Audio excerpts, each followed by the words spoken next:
Bem-vindo mais uma vez à nossa sessão falando de compartilhar Cristo com outras pessoas. Aprendemos a crescer no nosso relacionamento com Cristo, caminhar com Ele e precisamos falar do que Ele fez por nós, não guardar aqui dentro. Então, eu estou com Wayne Jenkins, que é um grande amigo por vários anos. E falando disso, Wayne, você treinou tanta gente, a falar de Cristo e nós falamos em nossa última sessão sobre a importância disso. E acho que a maioria das pessoas sabe, preciso fazer isso, mas sempre tem meio aquele que, mas eu não sei como fazer, tenho medo e muitas emoções acontecendo ali. Então, quero falar sobre como vencer isso e acho que hoje vamos começar na oração, Porque quando antes de Jesus enviar seus discípulos para o mundo, depois que morreu, ressuscitou dentre os mortos e apareceu para eles, mandou eles irem pregar o evangelho a todas as nações, mas aí ele falou, espere em Jerusalém. E houve esse equilíbrio entre oração e ir compartilhar Cristo com outros. E tenho falado de oração aqui nas últimas sessões, mas não especificamente sobre como afeta nosso evangelismo. E duas coisas aqui, hein? Uma coisa nos afeta e outra coisa como afeta as pessoas com quem compartilhamos. Então hoje vamos falar sobre que papel a oração tem nos capacitando a falar da nossa fé em Cristo. Um dos princípios, Sammy, você busca o que você está orando. Se eu vou comprar um pedaço de propriedade, eu estou dirigindo e buscando uma propriedade, enquanto eu estou orando por isto, ou seja o que for. Se eu for comprar um carro novo, eu vou para a loja de carros e estou orando. Deus revele para mim e quando eu ver, então você busca o que você está orando. Se as pessoas orarem pelos incrédulos e orarem para os trabalhadores, se eles fizerem isto, então eles vão começar a buscar estas pessoas que eles estão orando. Então isso faz parte da premissa em orar, a oração evangelística. Tem tantas passagens que lidam com a oração relacionado a isto. Sabe, 1 Timóteo capítulo 2 fala, em primeiro lugar, eu recomendo, é prioridade. Eu recomendo, e ele segue e fala sobre orar por aqueles em autoridade. E olha, vamos colocar um ponto nisto, e vamos apenas dizer, ok, vamos orar por reis, por líderes, e aquelas pessoas que são líderes de nações. Mas ele ainda diz que para que venham para Cristo. Ele está falando sobre isto. Isso tem que ser a nossa oração pelos líderes, para que eles venham a conhecer a Jesus. E a responsabilidade, não só para eles, mas de todo o povo, que temos que orar. Mateus 6, 9 e 10 é parte disto. Certo. Orando pelo reino. Orando pelo reino, E quando você ora para que venha o reino, isto então na terra como está nos céus, quando que ele veio para você? Quando que o reino veio para você? O reino veio para você quando você creu em Jesus. Ele se tornou o rei e senhor da sua vida. Então você ora pelas pessoas desta maneira. Isso forma uma base da nossa oração. Até quando Paulo, em Colossenses 4, ele fala sobre a nossa fala e o nosso comportamento exterior. E ele fala de orar.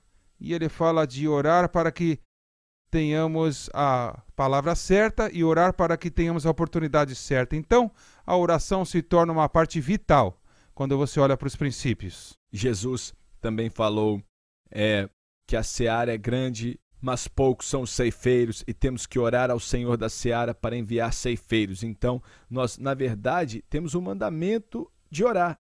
Então, um dos problemas que eu acho que muita gente tem dificuldade é o medo. Eles querem falar de Jesus com outros, mas têm medo. E o que eu descobri é que quando você ora, como defini em nosso último nível, a oração é a comunhão de dois corações. E Deus é amor.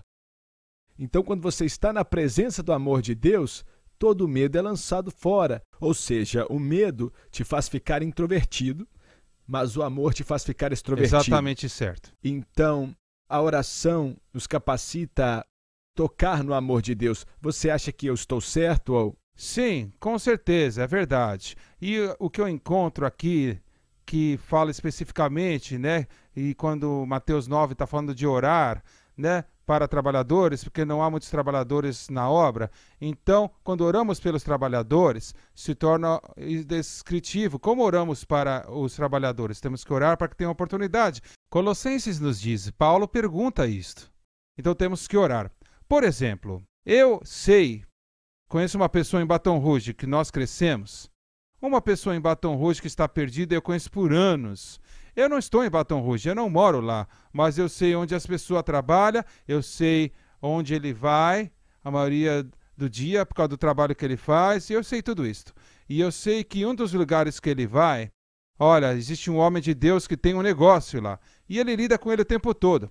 Então, a minha oração específica se torna, Senhor, ajude esse indivíduo a ter uma porta aberta para compartilhar com esta pessoa uma semente, ou molhar a semente na vida dele, ou talvez este seja o dia para o aumento. Mas é uma oração específica, maneira de orar para um trabalhador que vai fazer a obra, para que ele tenha oportunidades. Sim. Muito bem. Encorajamento? Sim.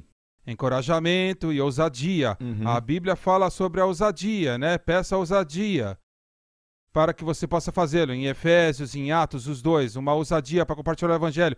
Eu não acho que a maioria de nós, somos ousados. Alguns são, né? Você fala que você é, mas então você tem essa pessoa que não é, né, ousada, mas isso não vem de uma personalidade, isso vem do Espírito Santo. É isso que a gente está falando. Vamos falar disso depois, mas uma das coisas que descobri é que se você é ousado, sem o Espírito Santo, você acaba atrapalhando mais. Sabe como é? Mas é aí que precisamos orar. Porque essa oração, ela nos dá uma ousadia espiritual, que ela não é feia e chata, é algo bom, cheio de graça, mas corajoso também. Certo. Eu acho que você ora especificamente, Paulo diz assim, ore para que você faça com clareza. E eu estou pensando comigo mesmo, se Paulo precisa oração para ter clareza, eu também preciso, né? Que quando lidamos com pessoas que somos claros no que dizemos, e quando você ora pelo trabalhador, oramos para que ele seja não somente ousado e tenha oportunidades, mas quando ele tiver essa oportunidade, que ele seja ousado e que ele fale com clareza. E a última coisa que eu vejo é que, quando você vê naquela passagem em Mateus 9,38, certo, você vai para o 10º capítulo, e aqueles que ele está falando são aqueles que responderam o chamado. E eu acho que temos que orar que Deus, enquanto eu estou orando para outros trabalhadores, que eu esteja orando para que eu seja o trabalhador e queira ir também. Então, rapidamente, vamos recapitular aqui. Primeiro, oportunidades, para que Deus abra portas, para que você tenha oportunidades de falar. E existem, olha, só na vida existem várias oportunidades. Eu acho que nós vemos a oportunidade, né?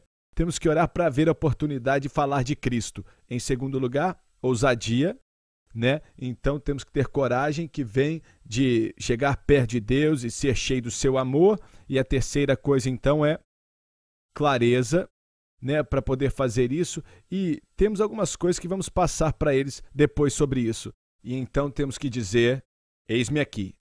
Sou eu mesmo, Deus. Envia-me a mim. Me ajude a ser o ceifeiro em sua seara. E olha, podemos orar por outros, mas se não estivermos dispostos, vai ser difícil fazer essa oração. Então esteja disposto a deixar Deus te usar e fazer de você um ceifeiro em sua colheita. Existem pessoas feridas, existem pessoas solitárias, pessoas que Deus quer que você fale de Jesus com elas. Então ore por essas 4 coisas e Deus vai responder e você vai vê-lo fazer coisas grandes e poderosas.